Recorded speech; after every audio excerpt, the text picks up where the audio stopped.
ఆయన చెప్పాడంట, ఈయన నమ్మేశాడంట. చెప్పినట్టు డబ్బు ఇచ్చి కారు కొనుక్కున్నాడు. ఆయన చెప్పినట్టు చేస్తే ఇంకా ఎక్కువ డబ్బులు ఇస్తానని ఆఫరు. వ్యభిచార గృహానికి వెళ్ళి అమ్మాయిని తెమ్మన్నాడు. ఇప్పుడు ఒకరిని చంపాలంటున్నాడు. ఏంట్రా ఇదంతా? ఇంగ్లీష్ మూవీయా? నేను చెప్పాను కదరా ఆయన కూతురు. ఎవర్రా అమ్మాయి? కాకినాడలో ఉన్న అమ్మాయికి మలేషియాలో నాన్న ఉంటాడా? దేనికైనా లింక్ ఉండాలి కదరా. ఇది జరిగిన సంఘటన కదా. ఆ టైంలో అమ్మాయి హత్య గురించి న్యూస్ లో వచ్చింది కదా. అదంతా నిజమే అనుకుందాం. ఒకటి, ఆయన పూర్తిగా విషయం నీకు చెప్పలేదు, లేదా నీకు చెప్పిందంతా కూడా అబద్ధమే. అది కాకుండా ఆయన పెద్ద ఫ్రాడ్లా అనిపిస్తోంది. మామా, నాకెందుకో ఆయన బాంబే నుంచి వచ్చినట్టు అనిపిస్తోంది. అక్కడ ఆయన సెక్స్ మాఫియా కింగ్ అనుకుంటా.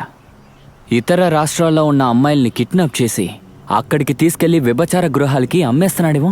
ఏంట్రా ఇది? నీకంటూ ఒక స్టాండ్ లేదా? రేలా చూడు, పెళ్లి కానివాడు ఎలాంటి డిసిషన్ తీసుకోలేడ్రా మామా.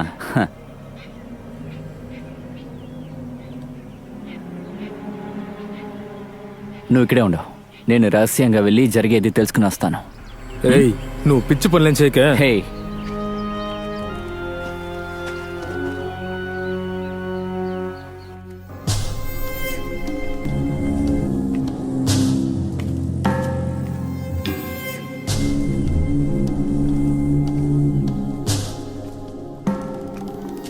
చూడండి, నాకొక విషయం తెలియాలి.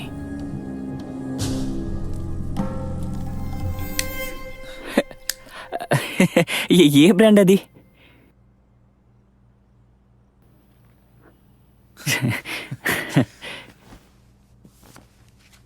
ఇలా వేలాపాల లేకుండా తాగడం చూస్తుంటే మీ పూర్వీకులు గొప్పోలే, అంతేగా?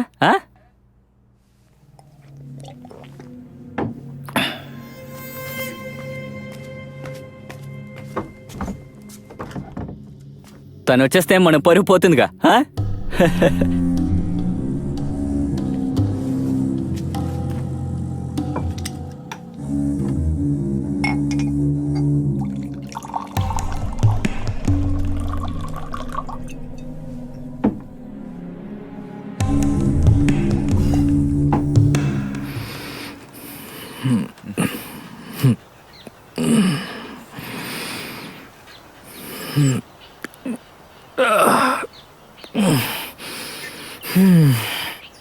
ఎవరు లేరా?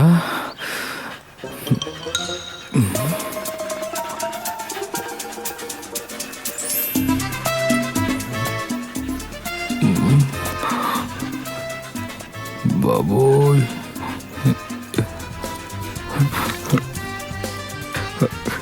కత్తి నుంచి ఎస్కేప్ అయ్యి ఆఖరికి కుక్క ఘాట్లతో చనిపోను కదా. అన్నా, మీకు విషయం తెలుసా? నేను ఇక్కడికి వచ్చి చాలా సంవత్సరాలైంది. మా నాన్న ఎప్పుడో కొన్న పొలాలు ఇవి. నాకు చదువు అప్పలేదని ఆయనకి తెలియగానే పొలాలు చూసుకోమని చెప్పాడు. అందుకే ఇక్కడే ఉండిపోయాను. ఈయన కొడుకుని ఎప్పుడైనా మా ఊరికి వెళ్తాను. ఇలా ఉండడం బాగుందన్నయ్య, ఒంటరిగా హాయిగా ఉండడం. ఇందాక మీరు అడిగారు కదా, ఈ చుట్టుపక్కల ఉన్న ప్రాంతాలన్నీ నాకు బాగా తెలుసు. కాకపోతే మనకు ఓ ప్లాన్ ఉండాలి. ఏంట్రా దాక్కునున్నావా? నేను నువ్వే కదరా అన్నావు అన్న పెద్ద ఫ్రాడ్, ఆ అమ్మాయిని బాంబేకి తీసుకెళ్లి అమ్ముతారని. నేనా? నువ్వే కదరా అన్నావు. అయితే నేనా ఫ్రాడ్ని? ఏమైంది రే మామా? నువ్వు చెప్తే ఏంటి, నేను చెప్తే ఏంటి? మనకి మ్యాటర్ తెలియాలి, అదే కదా. ఆయన ముందు అంటావురా? నువ్వు అలవాటు ఇంకా మానలేదా? ఆయనతో కలిసి కూర్చొని తాగి నేను చెప్పిన ఆయనతో అబద్ధం చెప్తావా? పైగా ఆయనతో ఒంటరిగా తాగుతున్నావు. రే కోపడగరా, నీ కూడా మందు కొన్నాను. తమాషా చేయకుండా విషయం అంటే చెప్పు. రే, మందు కొట్టడం వల్ల కొన్ని లాభాలున్నారా? ఒకరిని ఇట్టే అర్థం చేసుకోవచ్చు. అంత గొప్పగా నీకేమో అర్థమైందిరా? అర్థం కాలేదు. అలాగే ఆయన చెప్పిన విషయాన్ని కూడా నేను నమ్మలేదు. కాకపోతే ఆయన ఫ్రాడ్ కాదురా. ఎనీవే, మనం ఆయనకి సాయం చేద్దాం. ఏమన్నావు? ఏం జరిగినా నీకు నేను తోడుగా ఉంటానురా. నేనే ఏదో ఒకటి చెయ్యాలి కదా. నాకిక్కడ పనులు చేసి చేసి బోర్ కొట్టేసిందిరా. చాలా రోజులు గుర్తుండిపోయేలా థ్రిల్లింగ్ ఏదో ఒకటి చేయాలి మామా. నిజమేంటంటే వాడు చావాల్సిన వాడే. రే వాడిని చంపడమే మన లక్ష్యం. తర్వాత ప్రాబ్లం లేదు. ఇలాంటి వాళ్ళు చనిపోతే వెతుకుంటే ఎవరు రారా. మన వల్ల ఈ సమాజానికి ఉపయోగం ఉండాలి కదా. మధ్యలో ఆ పెళ్ళి ఎక్కడి నుంచి వచ్చింది? అదాయన చెప్పలేదా? సరేలే, కనుక్కుందాం.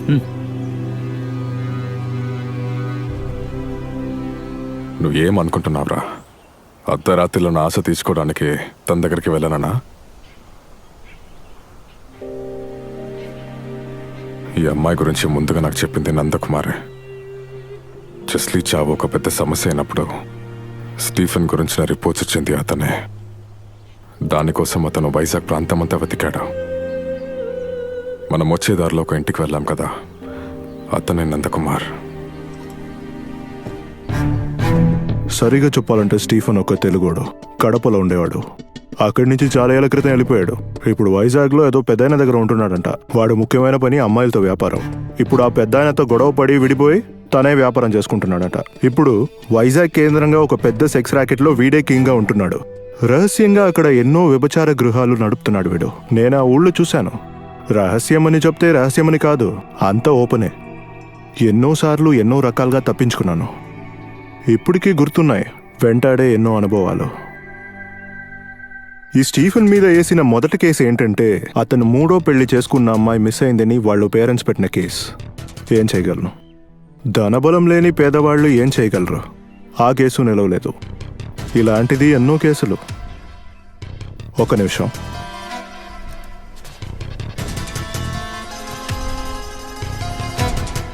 ఇలా చూడండి.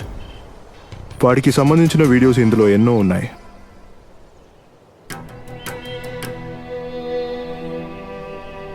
ఈమె పేరే కన్య. వైజాగ్లో ఒక బ్రోతల్ హౌస్లో చూశాను. చూడ్డానికి 16 ఏళ్ళ వయసు ఉంటుంది. ఈ అమ్మాయిని అమ్మేశాడు ఈ స్టీఫెన్. ఈ అమ్మాయి నిజంగా ఎవరో తెలిస్తే మనం కొంచెం షాక్ అవుతాం.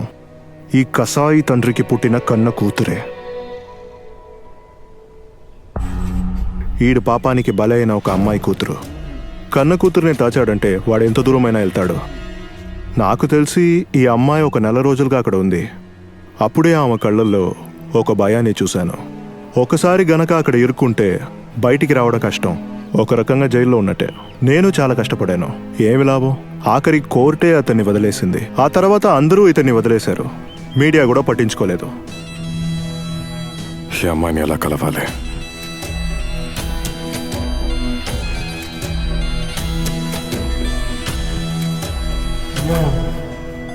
ఆడపిల్లని కన్న వాళ్ళకే తెలుస్తుంది ముద్దు కామంలో భాగం కాదని.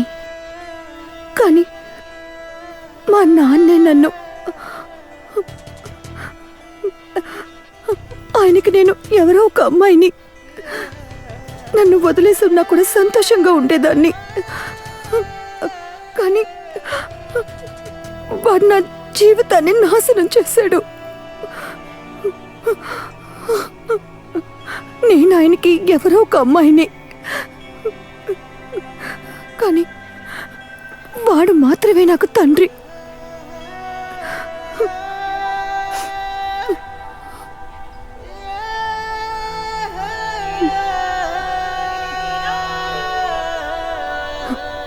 కానీ ఇక నాకు వాడొద్దు.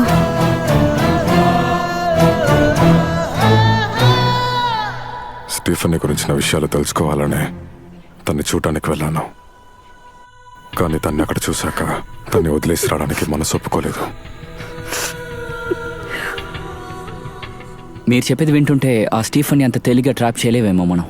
వాడికి పెద్ద నెట్వర్క్ ఉండొచ్చు, చుట్టూ రౌడీలు ఉండొచ్చు. వాడు ఎంతకైనా తెగిస్తాడా? మీ ప్లాన్ ఏంటన్నా? బ్రోతల్ హౌస్లో దొరికిన సమాచారం ప్రకారం వాడు వైజాగ్ మార్కెట్లోనే ఎక్కడో ఉన్నాడు. నా లెక్క కరెక్టే అయితే వాడెప్పుడు మనవనికి వస్తుంటాడు.